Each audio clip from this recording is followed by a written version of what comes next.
I think those were the verses that you sent earlier in reference to Juj and Majuj, that when Sdn Dhul Qarnain fixed for them a barrier and said that the barrier is a rahmah, is a mercy from Allah.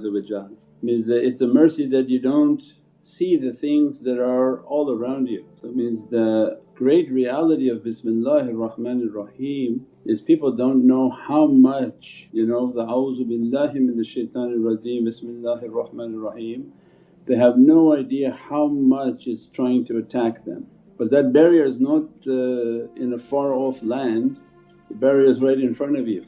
It's in your presence, in your home, it's everywhere you are. There's an energy barrier from their dimension to you.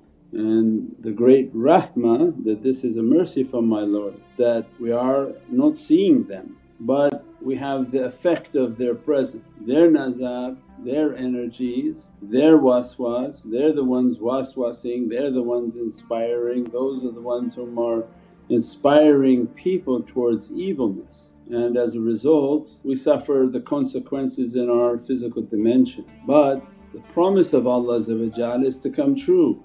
That's what we talked about last night, that this mercy of Allah will be lifted and the anger of Allah becomes apparent upon the earth. So that which they were worshipping, that which they were calling, they're going to see it. And that's why we said that good deeds, good actions, good works, those are faith.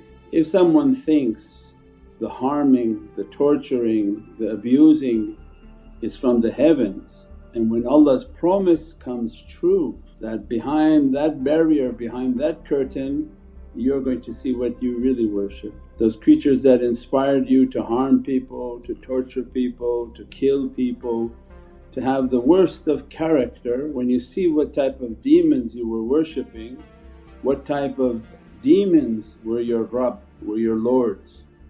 You served them and you didn't serve the Lord Most High. And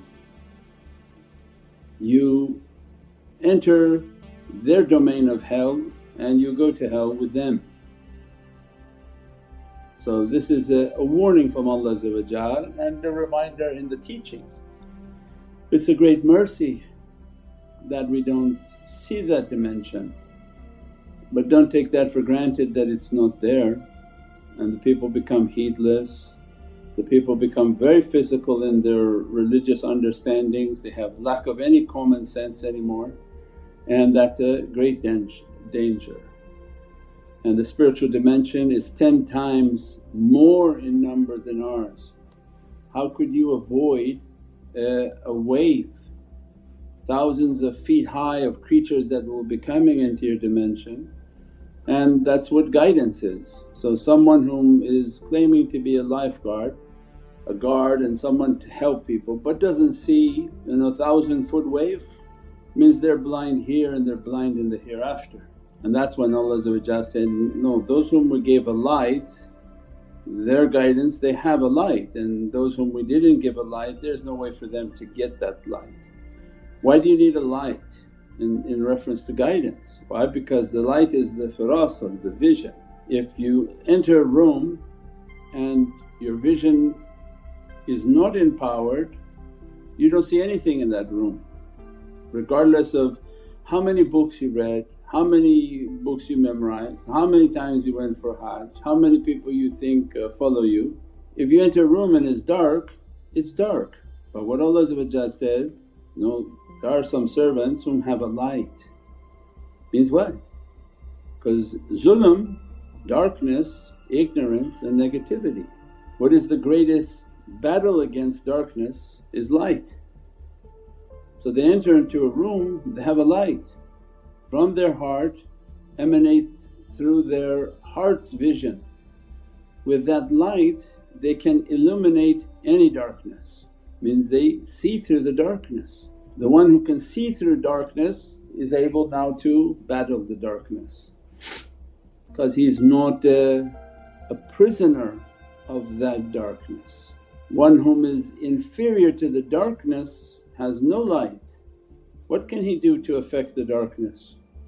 That's why we said even in darkness, if you… the miraculous nature of light is as soon as you turn on a light, a candle, a match in darkness, what happens? It pushes away darkness. Even if the darkness is 10,000 layers thick of darkness, the light by its miraculous nature pushes away darkness. Guidance Allah is describing is that whom we gave a light.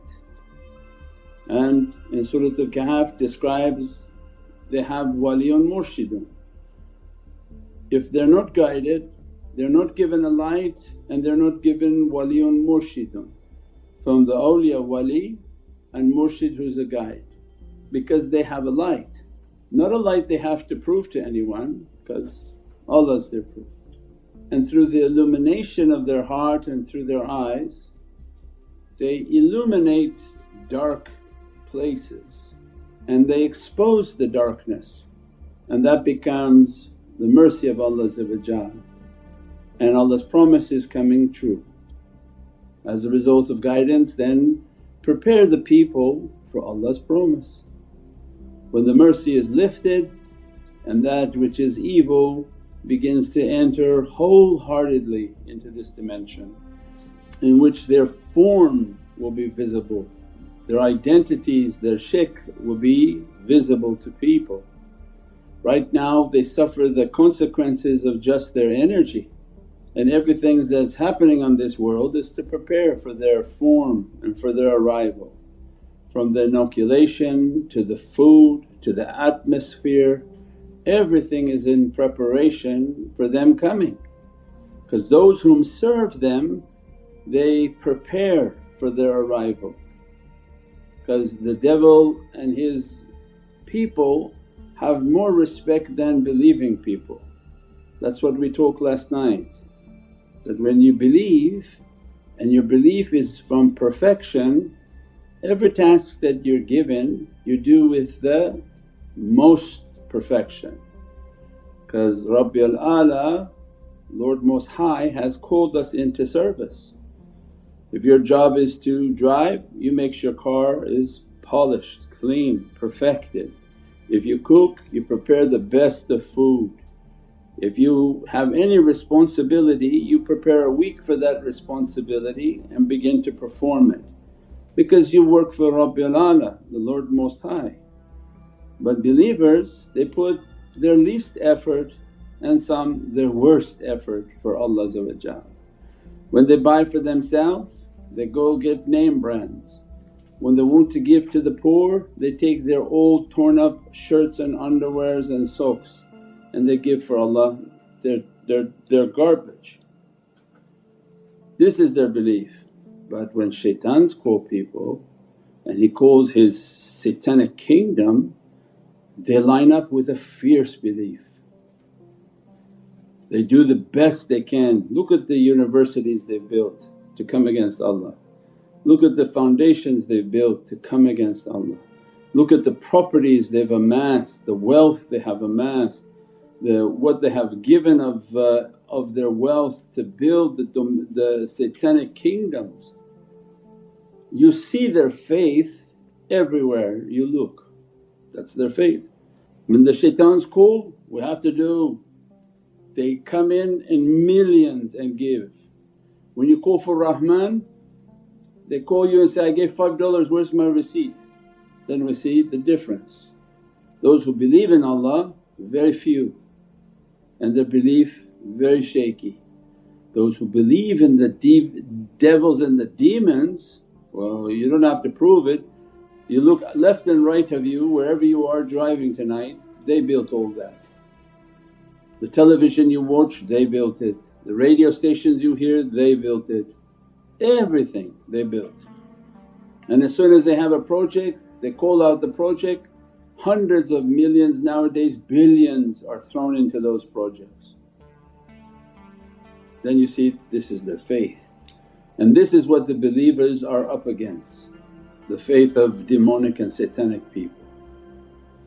So that's why people whom believe, they are continuously asking from Allah, Ya Rabbi, send us Ya Rijal, send us those whom believe, send us from the lights and faith to open faith and certainty within the hearts of servants.